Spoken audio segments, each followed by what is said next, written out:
Sa pool sa CCTV ang pagnanakaw ng riding in tandem sa harapan ng isang coffee shop sa Quezon City. Nasa 75,000 pesos ang kabuang halaga ng nakaulimbat ng basag kotse gang. Narito ang frontline report.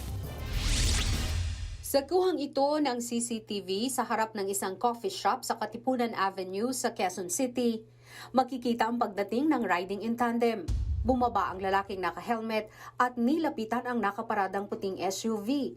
Sinipat niya ang loob ng sasakyan gamit ang flashlight. Maya-maya, nilapitan ng lalaki ang kasama niyang nakamotor. Ilang saglit pa, bumalik siya sa SUV at hinintay na makalampas ang isang babaeng naglalakad.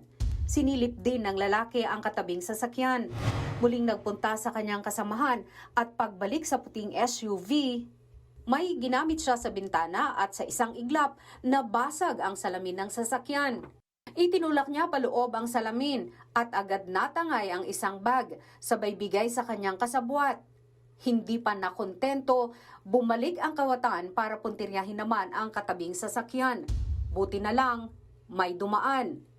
Bumalik pa siya sa kanyang kasama at nang tuluyan ng makalampas ang naglalakad, binalikan niya ang sasakyan pero sa pagkakataong ito, nahirapan siyang basagin ang bintana. Hanggang sa sinukuan na niya ang katabing SUV at mabilis na sumibat. Nakarating sa mga pulis ang nangyaring basag kotse kaya agad silang nagsagawa ng operasyon. Natakip ang mga suspect sa Tondo, Maynila. Timbog din ang dalawa niyang kagrupo. Actually, mga dating modus na yan ng basag kotse. Meron pang isang modus wherein ang ginagamit naman nila is yung spark plug na nakita natin naman dito sa mga incident naman sa ibang district dito sa Metro. Nakakulong na ngayon ang mga suspect na nahaharap sa reklamong theft. Nabawi rin ang tinangay nilang mamahaling bag na naglalaman ng mga damit at iba pang gamit na nagkakahalaga ng 75,000 pesos. Nagbabalita mula sa Frontline, Margie Bentulan, News 5. Mga kapatid, Cheryl Cosing po.